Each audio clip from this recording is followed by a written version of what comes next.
Well, thank you so much. And thank you, Dr. Ju, for inviting me to speak. And also, I just want to say how much we appreciate our partnership with Kiet over the last, I guess now 4 years.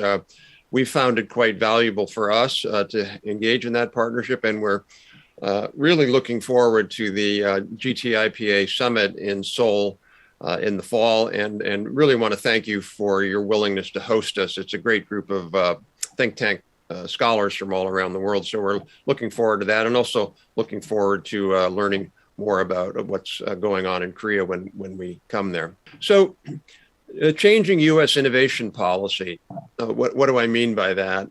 So that's ITIF. We continue to engage on a wide variety of innovation policy questions, whether they're related to specific technology areas such as telecommunications, information technology, advanced manufacturing, life sciences, clean energy, and others. And we also look at particular policy areas such as how to structure science, science and engineering policy. How do we think about regulatory policy for innovation? How do we think about tax policy? So we do work in a wide variety of areas, and our work oftentimes is international in nature.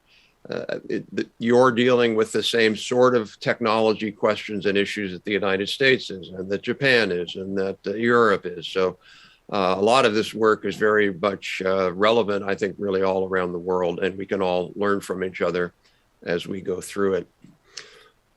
So one of the, sorry for how that rendered there, I don't know why it's looking like that, but one of the, I think, mythologies, at least in the United States, is that we're largely have been a free market economy with very little government intervention. We hear a lot in the US about how, for example, the Asian tigers, Korea, Taiwan, Singapore, Japan, and others have used industrial or innovation policy to advance their economies. And the narrative is that the US largely doesn't do that. And I want to, should go back here. I want to stress that really is not the case. So the US has really, from the very founding of the Republic, has engaged in industrial policy or technology policy. For example, Samuel Morse, the inventor of the telegraph and Morse code, the federal government gave him money to develop the very first telegraph line from Washington, D.C. to Baltimore, Maryland. Eli Whitney received money back in the 1800s to focus on interchangeable parts in rifles. So we've done this for a long time. And then after World War II, we ramped that up even more. We didn't call it industrial policy. We called it competing with the Soviets. But in the early 1960s, the United States spent more on research and development, the US government, than every other country combined. So if you add up all the other countries in the world, all their governments and all the businesses, the US government was spending more on research and development in the early 1960s. Most of that wasn't directed at building our industries, but it had that effect. If you go back and look at why did the US lead in semiconductor development, it was clearly because of the military. Companies like Fairchild Semiconductors, originally Shockley, then Fairchild, then Intel, their core customers were mostly the military, in particular to the Air Force. So we've had that trend, if you will, or that long tradition. And it was really only after the Cold War ended when you had this rise of these forces, and I put this here, Adam Smith, Wealth of Nations. You had the rise of these forces in the US that said, well, we shouldn't do that. We should just let the market work. And as a result, what happened was we cut the defense budget dramatically. Federal support for research and development went from 2/3 of all R&D in the US in the 60s down to less than 30% now. Federal R&D declined dramatically by over $100 billion a year in inflation-adjusted dollars as a share of GDP. And so there was this force, both on the Democratic side, the Democratic Party and the Republican Party side, that said, we really don't need to do very much. And this was made clear in the 2000s when Japan's economy started to suffer. And it was like, well, we don't have to worry about Japan's economy very much either. And on top of that, what appeared to be almost growing out of nothingness, out of magic, was Silicon Valley. So we had these amazing technology companies, and the narrative and the mythology was that these companies grew on their own. And the reality was quite different. In 1992, Santa Clara County, which is where Silicon Valley is located, was the most defense-dependent county in the country. It got more defense contract awards per capita than any other county in the country. If you go back and you look at the original technologies from some of the major companies like Google, Sergey Brin and Larry Page got the whole concept of Google by working on a National Science Foundation grant. Apple got its graphical user interface technology was originally developed early on by the government. So that's sort of one force today in the economy, particularly in the Republican Party, where they say, we don't need an industrial policy, we should just let the market work. Now, the other problem, or the other force in the economy today, is on the Democratic Party side, and particularly on the farther left side of the Democratic Party, if you will, the Bernie Sanders side. And what they're saying is the most important thing is not economic growth. It's not even innovation.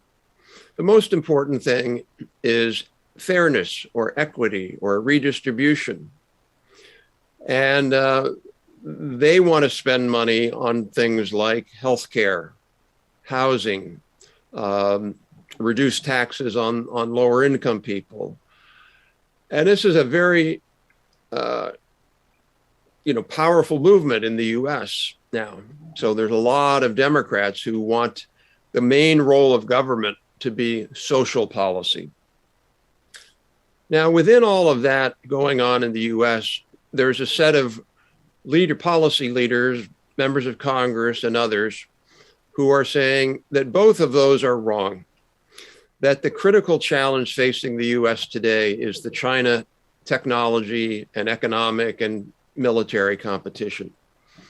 And I think, as someone said before I spoke, that in the past, the competition with the Soviet Union was military, which it was. Nobody in the US believed that the Soviet Union was an economic competitor to the US, but they clearly were a military competitor. In the last 5 years or so, there's been a greater awakening in the United States among the leadership, among elected officials and others, that China is a growing competitive threat with regard to technology. And that was really demonstrated in two main ways. One was the rise of Huawei, and the fact that Huawei appeared to be on the road to dominance in the 5G industry. And this was seen as completely unacceptable by the US government. We were not going to be dependent upon an adversary's technology in our wireless system. And the other was Made in China 2025. I know that that in China, there is some concern that President Xi has overplayed his hand and he's gone too far too fast. And I think that's absolutely right. Made in China 2025 was a wake-up call for the United States, particularly when the documents that the Chinese were putting out were talking about overtaking the United States in technology leadership in things like semiconductors, biotechnology, aerospace, and the like. So I put in this picture here of Schumpeter, Joseph Schumpeter, sort of major innovation economist in the world, as a symbol of that. So there's a growing sense among some Democrats and some Republicans that it's time for the United States to have a coherent well-funded, well-thought-out national technology, innovation, industrial strategy. So before I talk about what that actually is meaning in the US, I think it's important to understand when it comes to the politics of China technology policy, there is not one single interest group in the United States. There are actually four major interest groups that are vying for dominance when it comes to China tech policy. And one of them are companies where they are selling extensively to China. So these would be companies like Apple, retailers like Procter and Gamble, Starbucks. There's an enormous number of American companies that sell a lot in China. And the last thing they want to do is to have anything upset that relationship. You also have a large number of companies where China is a supplier. They're doing their production in China.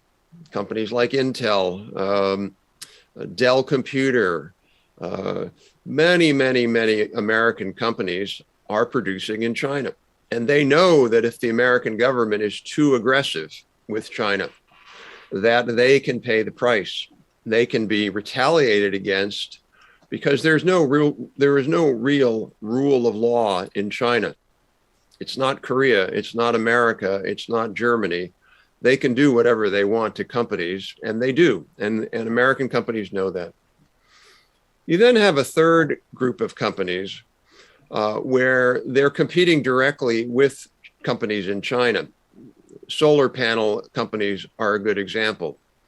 In the year 2000, America had about 55% of the global solar panel market.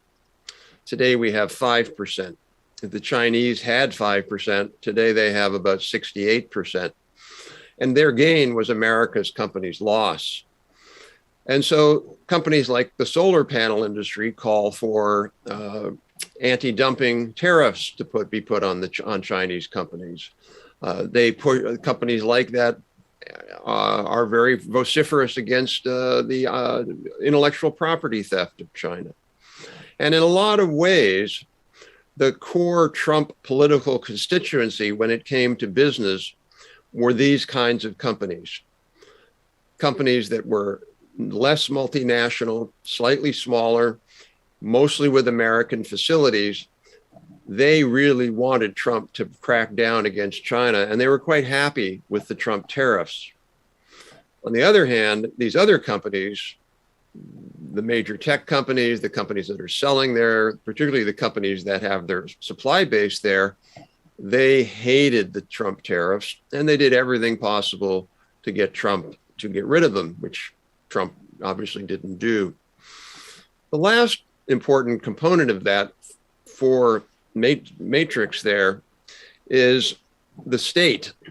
The US government for a long time fundamentally did not think very much about state economic interests. And I know that's hard to believe. The reason that they didn't think about them is because they took US leadership for granted. US innovation, economic, technology leadership was, in their mind, so large, so unassailable that they didn't worry about it.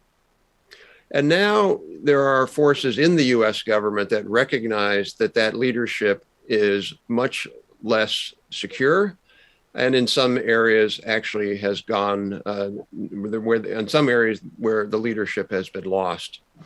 And you see that particularly in the US Defense Department, where they recognize that there are severe or significant technological vulnerabilities not only directly in the military sector of the US, but in what's called the dual use sector, companies that are like semiconductors.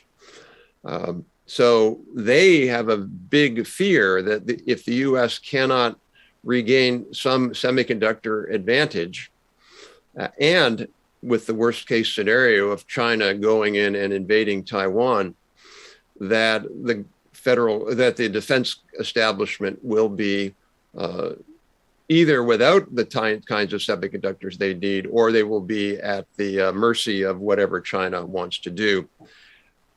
So that's, I think, kind of where we are. And it also explains why why the US government under Obama, under Trump, and even now under Biden, they really haven't been able to develop a coherent, well articulated and well implemented China strategy. There's just too many conflicting interests that fight against each other. So where are we now? We're, I think, in a place that's pretty unprecedented over the last 25 years for the US. As you may all remember, back in the 1980s, the US believed it faced a significant competitive challenge, principally from Japan. People like my colleague Clyde Prestowitz wrote significant books about that. And there was a bipartisan push and support from President Reagan, the first President Bush, and the Democratic Congress to pass significant legislation to help boost America's technology competitiveness. This was culminated in the 1989 Omnibus Trade and Competitiveness Act, which, among other things, created the National Institute of Standards and Technology. We're at a similar point today. You have, starting last year, Senate Majority Leader Chuck Schumer, who's a Democrat from New York, and a Republican, Senator Todd Young, came together and they introduced a bill called originally was called the Endless Frontier Act. And the Endless Frontier Act was to really ramp up and restructure our science and technology and engineering funding. That got merged later last year into a new bill called USICA, which is a term for the U.S. Innovation and Competition Act. And USICA has a number of very important components, and let me just go through a few. One is a component in there called the CHIPS Act, which is a piece of USICA. And I also put in there the America Competes Act, which is the House version of that. Both of those pieces of legislation provide hundreds of billions of dollars a year to fund technology. And both have passed. USICA passed the Senate last year, and the House passed the America Competes Act probably about 6 weeks ago. And in the US, as you may know, for a bill to go to the president to be signed, both chambers have to agree on it. So their expectation is that they will go to what's called conference committee sometime in April and hopefully get a bill to the president for him to sign in June. President Biden has made it quite clear that he is fully supportive of this legislation and he wants Congress to act on it. So let me go through a few of those initiatives. One, in the CHIPS Act, it provides $39 billion in matching grants to state and local governments where they would attract a fabrication facility, essentially a chip factory. And the idea there is that the US wants to be more competitive as chip companies around the world expand production to deal with the current shortage. The US wants some of that to be there. Now, I should make it quite clear that there's no part of that program that is biased in favor of American companies. So if SK Hynix decides they want to put a fab here, or Samsung, which I know Samsung has already announced that, or TSMC, or whatever company it might be, they are equally eligible to get an incentive than, say, an Intel or a Micron of American companies. So this would be a significant amount of money that state governments would match. And on top of that, there's another $15 billion that would go towards advanced semiconductor R&D. So in other words, how does the US government move R&D forward even more in semiconductors? One of the things that's interesting in the US in the last year in particular, and even the last 6 months, there is a growing discussion among policymakers of both parties, and certainly in the White House, of working more closely with our allies on technology cooperation. And I know, for example, with regard to this funding for for semiconductor research, there's already discussions going on of could we partner with the Europeans? The Europeans have their own CHIPS bill, essentially, which includes an R&D component. And I was on a call last night with a number of Japanese, and there was a discussion, could we partner with Japanese government and companies? So the reason I say that is I think there's an openness in the US for formal R&D partnerships. Now, obviously, that would depend upon what Korean companies want to do and what the Korean government wants to do. But it is, I would argue, an important new step for the US government. There's a growing realization that unlike in the old days when the US could do it all on their own, we could go it alone.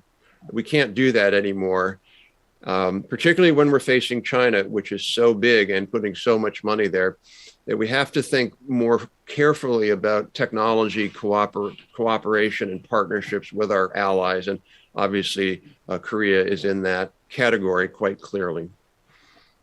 Okay, there's also a tax provision on there. I listed that. I'm not sure that's going to pass. That was taken out of the act, and so it may not pass. But certainly, I believe that the CHIPS Act funding will pass, and the president will sign it this summer. That is my hope. Yeah, sorry. Here's the part on the semiconductor research. $10.5 billion run through the Department of Commerce, basically to keep going after Moore's Law. It's essentially a kind of Semitech #2, if you remember Semitech in the 1980s that the Reagan administration launched to help regain the competitiveness of the US semiconductor industry vis-a-vis Japan. But if you notice here, we say here, US companies and allied companies. So I think there's a very strong willingness there that if there's reciprocity for other countries to include our companies, that we would want to extend the same reciprocity for other companies from other countries. Okay, so that's the CHIPS Act. The second part of the USICA bill and the House Competes bill is very, very interesting. And historically, the National Science Foundation was an agency that was just giving money to scientists. Individual scientists would they would submit research proposals to NSF, and NSF might give them money. In the 1980s, because of the Japan challenge, the Congress tasked NSF with new initiatives. For example, they have a program there called the Engineering Research Center program that are industry cooperative research programs with universities. What USICA does, though, is much more significant than that. Under the Senate bill, after 5 years, what the Senate would do, it would create a new applied technology directorate. So right now, NSF has 5 directorates, or 6. I think it's maybe 6. Computer science is a directorate, biology is a directorate, engineering is a directorate. This would be a new directorate focused on applied technology, applied research, and it would be focused on 10 strategic technologies. And the bill actually identifies these 10 technologies. They're technologies such as artificial intelligence, quantum computing, genomics and gene editing, autonomous systems and robotics, cybersecurity, and a number of others. And then NSF, with input from experts, including in industry, would be allowed to change the technology targets every 2 years, I believe. But there still would be 10 core technology targets.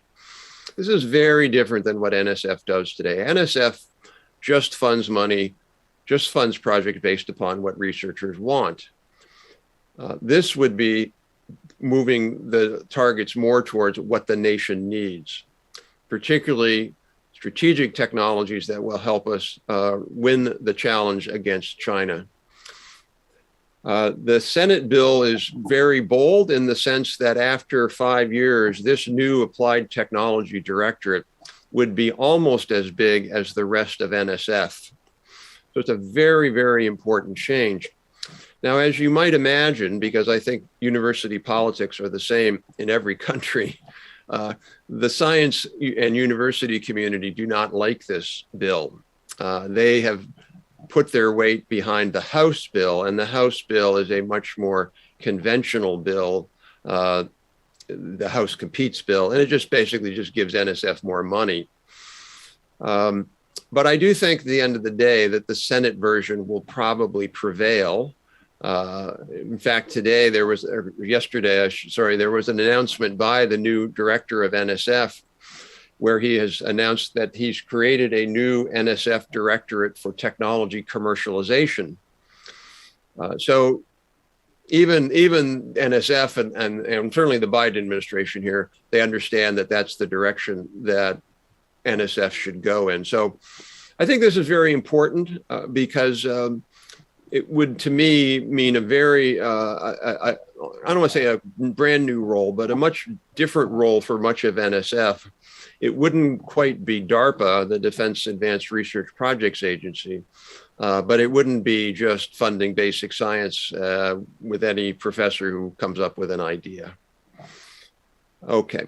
Let's see here. Another interesting idea where is both the Congress, both House and Senate have launched a new and have put in an initiative in there to help support what are called regional technology hubs.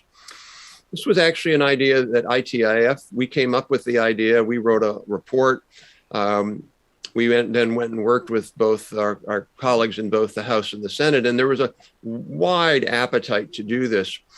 There's a concerning trend in the US where almost all the technology jobs in the US have grown in 5 spots: Boston, Seattle, Washington, Silicon Valley, I think New York, and I'm trying to remember what the other one, maybe Los Angeles. So in other words, a lot of the country hasn't benefited from the technology revolution. And so the idea here is for the federal government to provide 5 years of funding. We propose 10, but the bills go for 5 years to a few places that are not big technology hubs, but that have some real strengths. I don't know how familiar you are with US cities, but use an example, the place like Pittsburgh, Pennsylvania, which has Carnegie Mellon, University of Pittsburgh, a lot of robotics companies, but it doesn't really have enough to become self-sufficient, if you will, as an innovation hub. So this legislation would do that. It would create this program to really get 5 or 10 more areas in the country to be better technology hubs to help more parts of the country gain the advantages from technology. Okay, let me mention just 2 more things, and then I'm really looking forward to questions, comments.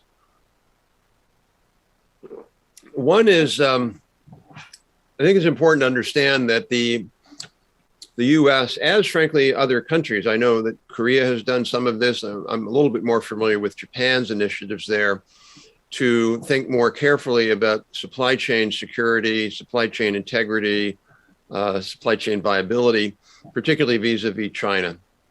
So the House Act includes $40 billion for supply chain, that was a mistake, $49 billion for supply chain reshoring. This would be partly due for supply chain mapping, which we really don't have a very good sense in the US of what our vulnerabilities and capabilities are, but mostly to support companies with funds, with loans, other kinds of support to move production back to the United States. So that is something that the COVID pandemic really, the other way to put it is scared people. They saw how vulnerable we were to China for certain things. And so there's a strong sense among policymakers that we have to be more strategic about looking at supply chains. The White House came out with their own supply chain report. This is from last year, but they have a new report that just came out about 2 weeks ago that looked at more industries. They're looking at industries like batteries, rare earth minerals, other things like that. So the White House is taking this challenge quite seriously, trying to come up with technology and industry-based strategies for reshoring. And lastly, the president has announced expanding this Buy America provision. There's a lot of confusion about this, but basically for federal government procurement, there are Buy America provisions in there, and mostly they're not really enforced. I want to make that quite clear. Agencies have the ability to waive those requirements when they're engaging in a government procurement. And that's been largely what's happened, not all the time. The Biden administration is very different. They do not want to do that. They see government procurement as a way to bring back jobs to the United States. And so right now, I believe the numbers, I'm going to get this wrong, something like 50%, 50% of the value of a product that the federal government buys, if the Buy America provision is triggered, the government can only buy the product if 50% of the value of it was made in the US and if the final product itself was assembled in the US. The Biden administration has proposed moving that up to, I believe, 75%, somewhere near there, by the end of this decade. So I think for Korean companies, that's something that's going to be, I think, needs to be on their radar screen, because the Biden administration is quite serious about doing this. It's possible that in some areas like IT, things where there are a lot of chips in them, for example, that they may be willing to engage in waivers just because we may not be producing something. But it is something the administration sees as an easy way to bring back jobs. They don't have to spend any money, at least directly, is how they think about it. Okay. And the last thing I just want to talk about is trade and innovation. As disappointed as we are at ITIF, the reality is that the current USTR, U.S. Trade Representative's Office, has really put trade expansion on the back burner for now. They just aren't doing anything on trade expansion. Now, they say that this is until we get our own house in order. Who knows if that's going to happen? But right now, they're not really doing anything. And so formal trade expansion is just unfortunately not on the radar screen in the United States right now. What is on the horizon, though, and very actively, is the Biden administration's focus on the Indo-Pacific Economic Framework. For example, we just provided a 30-page document to the administration on what they ought to do on Indo-Pacific policy, and they have a new request for information that just came out last week, I believe, for the Department of Commerce and USTR on how that Indo-Pacific or what's called IPEF framework should be established. And they're looking at a wide variety of partnerships and programs and it's not an all or nothing initiative. They're not saying that every Indo-Pacific country who's a partner in this has to sign up for all of the things. Maybe there's something that Korea and Australia and the US might do together. Maybe there's something that Australia and India and the US might do together. But in any case, I do think that's where most of the energy of the Biden administration is going to go when it comes to trade policy. And there are a number of potential innovation partnership components in there. And that really goes to this fourth point, which is, again, I mentioned earlier, this very strong interest in more formalized and systemic allied technology cooperation. So I think that the administration would be very open to ideas, suggestions, proposals from the Korean side on how to operationalize that, if that's something that you all think might be of interest. The last thing I'll just mention is the Russia sanctions. You may or may not know, I have a monthly column in the Korea Times, the English language Korea Times. And my last column was the implications of the Russian sanctions. And I do believe that the Russian aggression, number one, is a wake-up call for China that they are more vulnerable than they thought. But it's also, to me, a wake-up call for our allies that we can act together against, in this case, certainly military aggression. But I think it's going to open the door to more cooperation around Chinese economic aggression, if you will. And what do I mean by that? I mean things like intellectual property theft or massive subsidies, things like that. I do think that there's more of an appetite now among more countries to say, wait a minute, we do need to work together to push back against some of the more problematic things that China is doing. To be clear, I am not at all saying that everything China is doing is problematic or in violation of the WTO. I'm not saying that at all. But there's a lot that they are doing that's unfair to Korean and American companies. And I think there's more appetite now towards that. Certainly in the US, they're looking at it that way.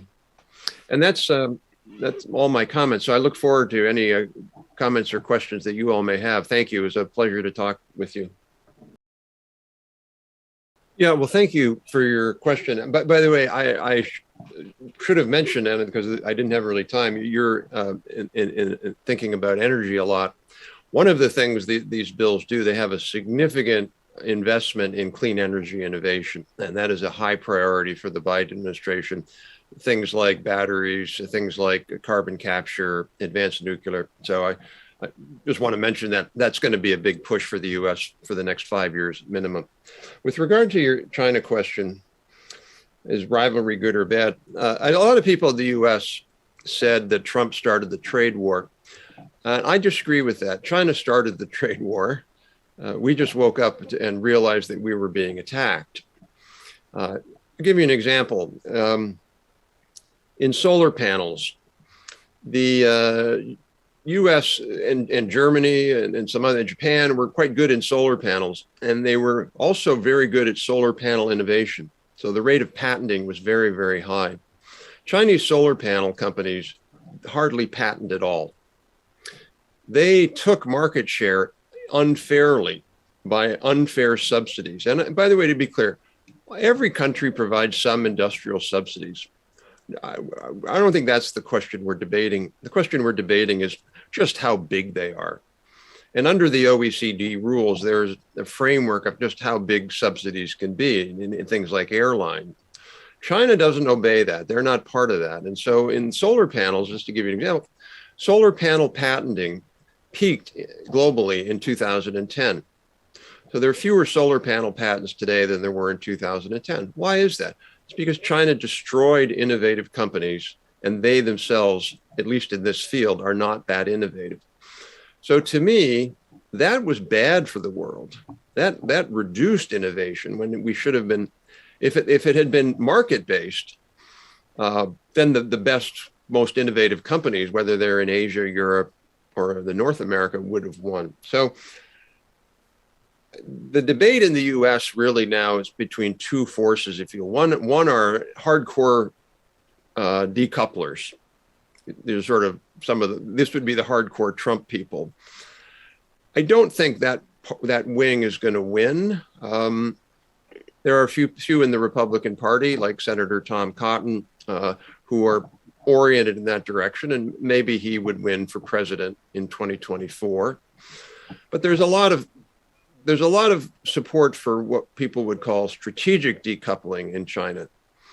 So could we gradually encourage American companies to maybe put production in Vietnam, or maybe put some production in India, or maybe put production in Mexico, maybe reshore some of it here?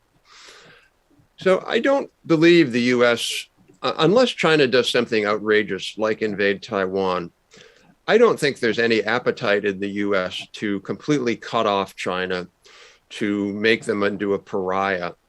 But what there is an appetite for is, can we work together with allied countries to reduce the worst parts of what they're doing.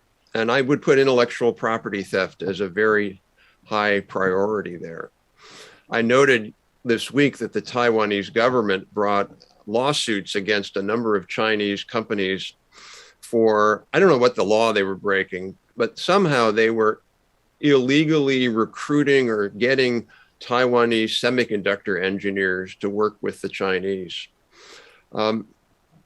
So when the Chinese do that, when they engage in cyber theft, when they engage in forced technology transfer, I do think we should all stand together and say, you don't do that. Don't do that. So I'm hoping that that's where we end up. I would like China to be a, quote, normal country when it comes to these policies, just like Korea is, just like, the UK is, just like the US is.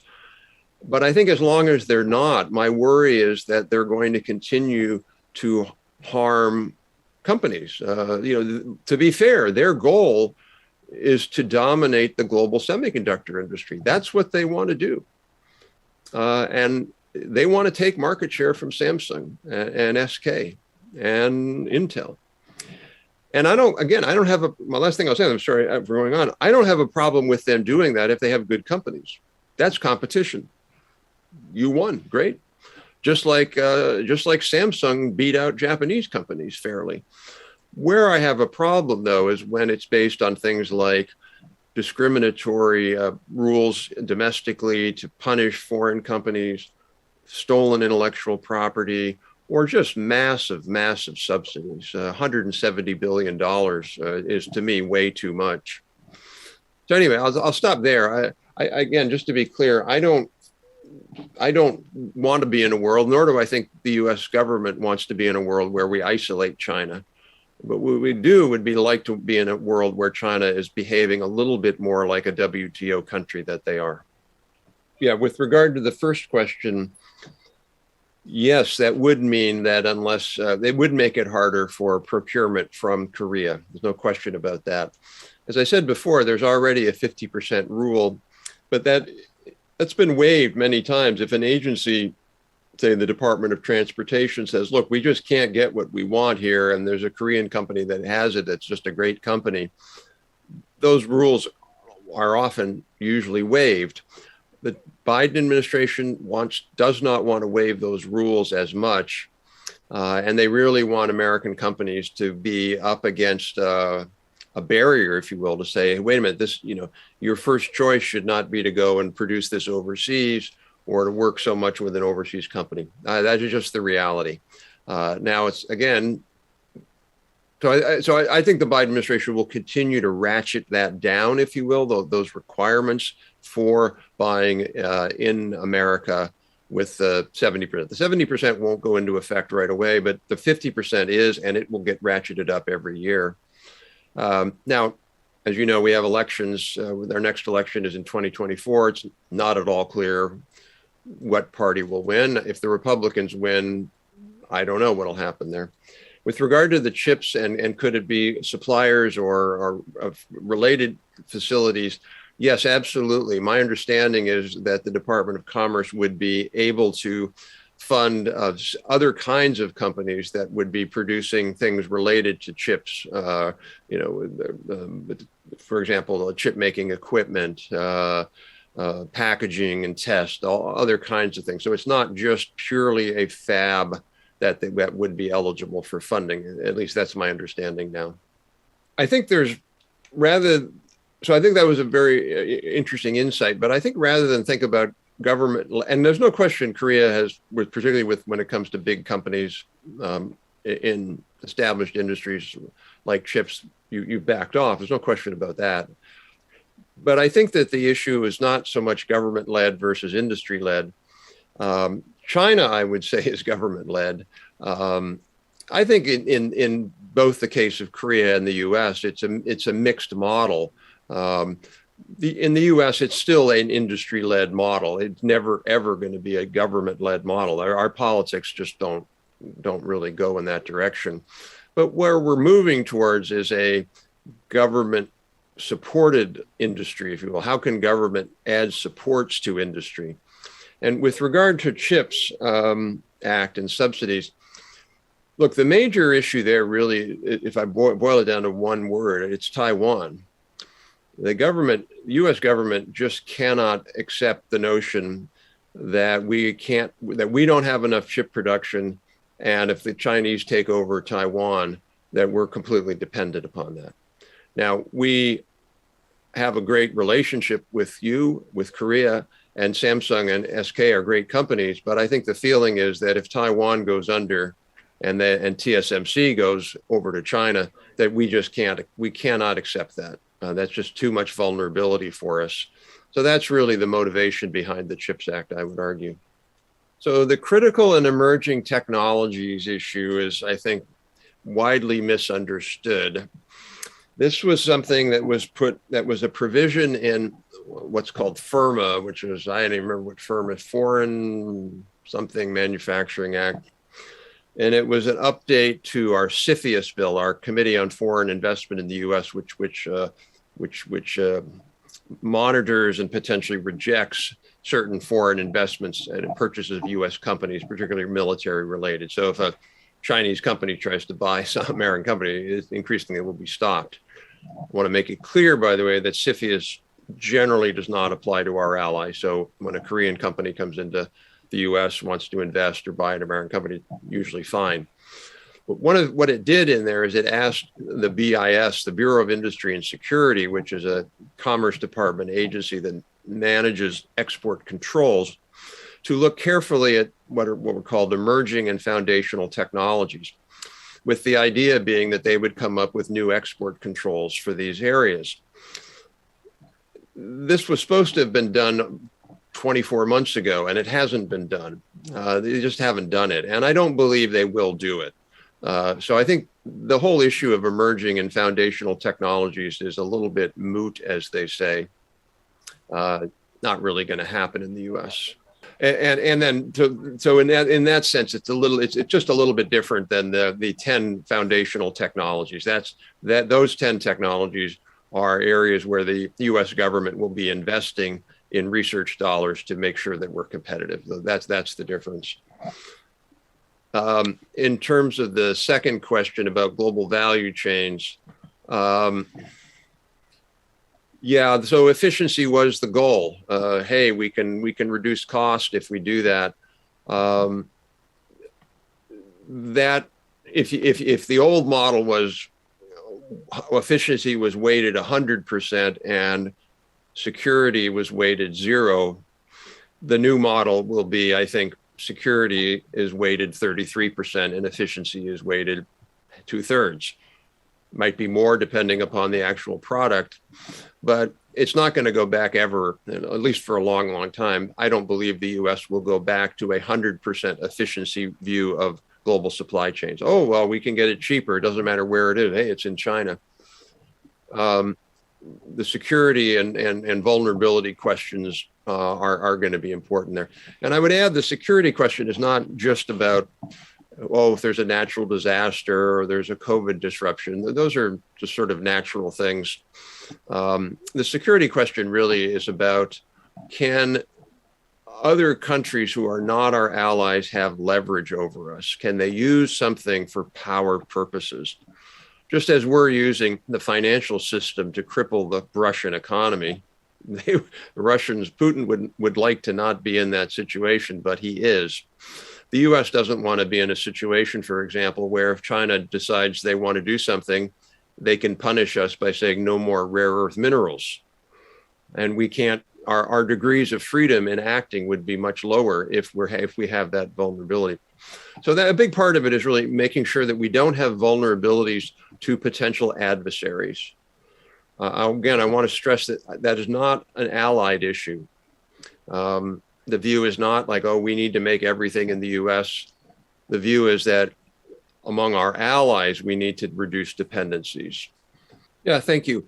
I think as I hopefully tried to make clear, one of the core areas of focus for the Biden administration is on inequality and opportunity, particularly related to race and gender.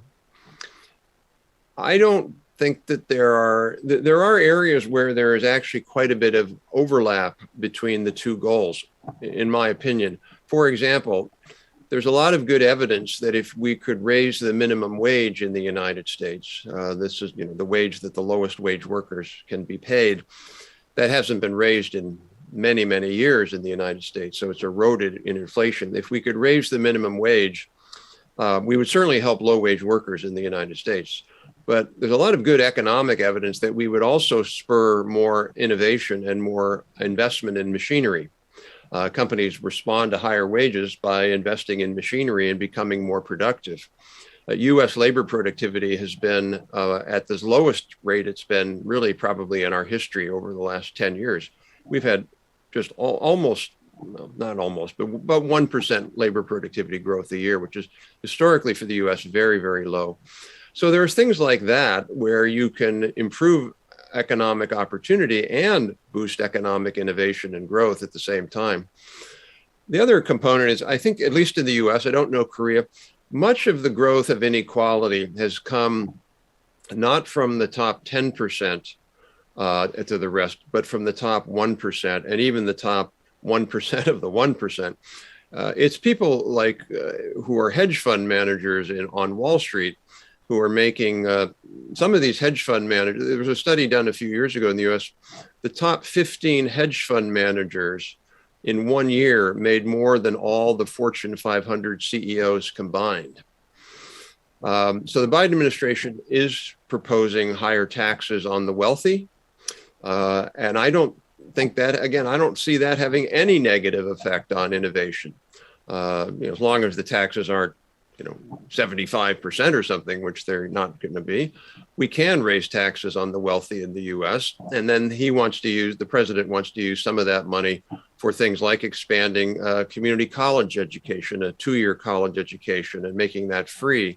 So I don't know that they're in conflict, but I do know that what I don't like about Senator Sanders is, in his mind, anything you do to help a private company become more competitive is by definition against the public interest.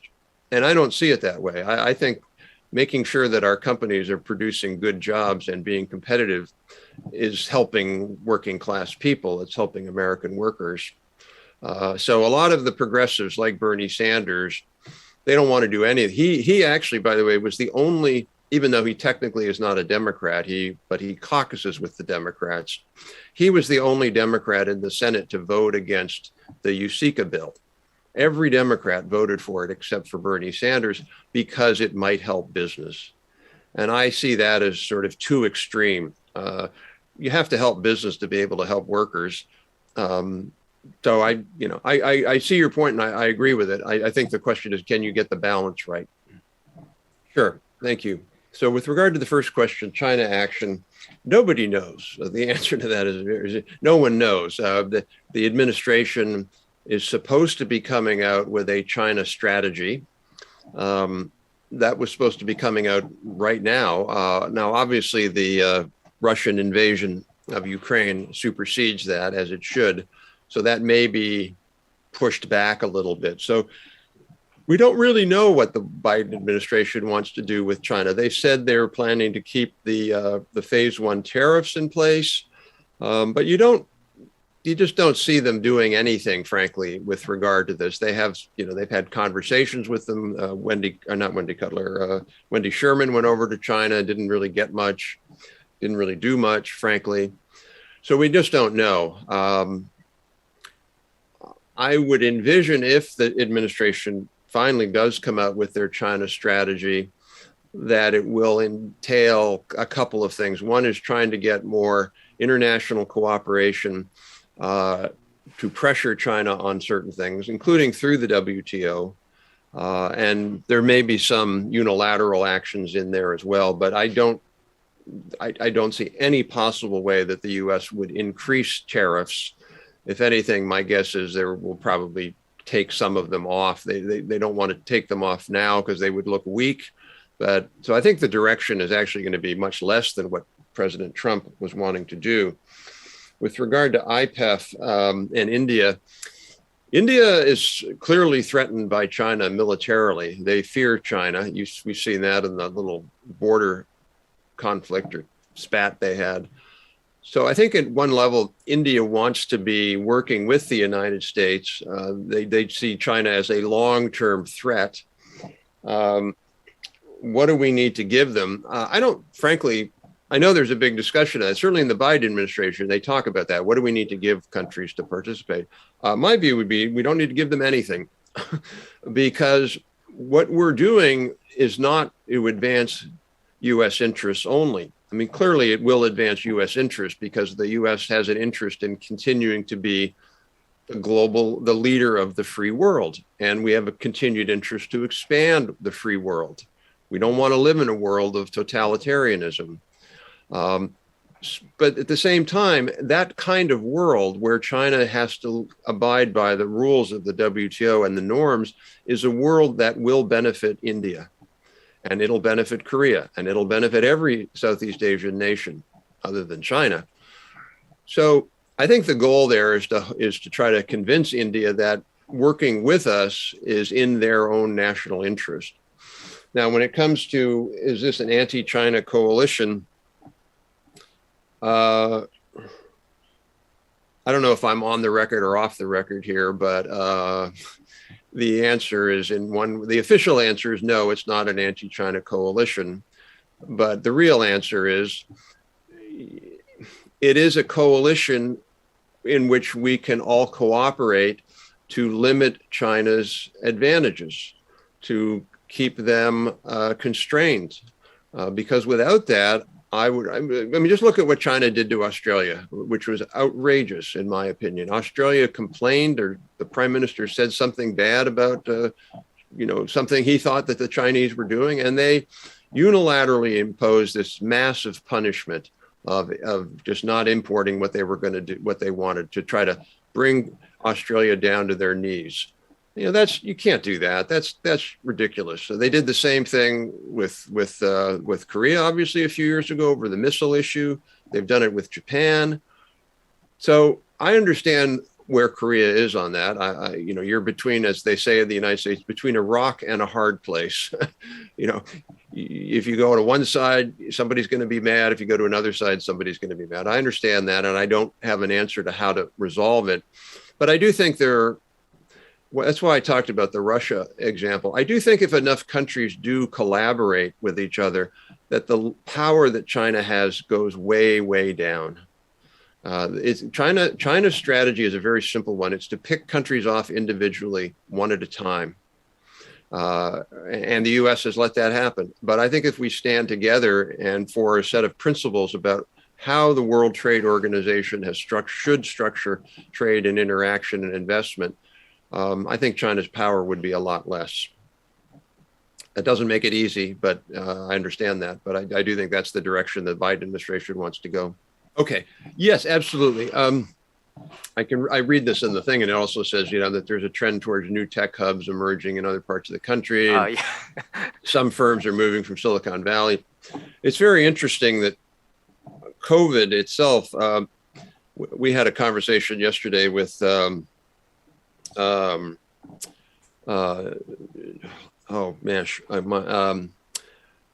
Horowitz, of Andreessen Horowitz, the venture capital firm, on our podcast Innovation Files, which we'll put up. And he was saying that a lot of Silicon Valley companies now have moved to fully remote work or partially remote work. And a lot of those workers have moved to other parts of the country.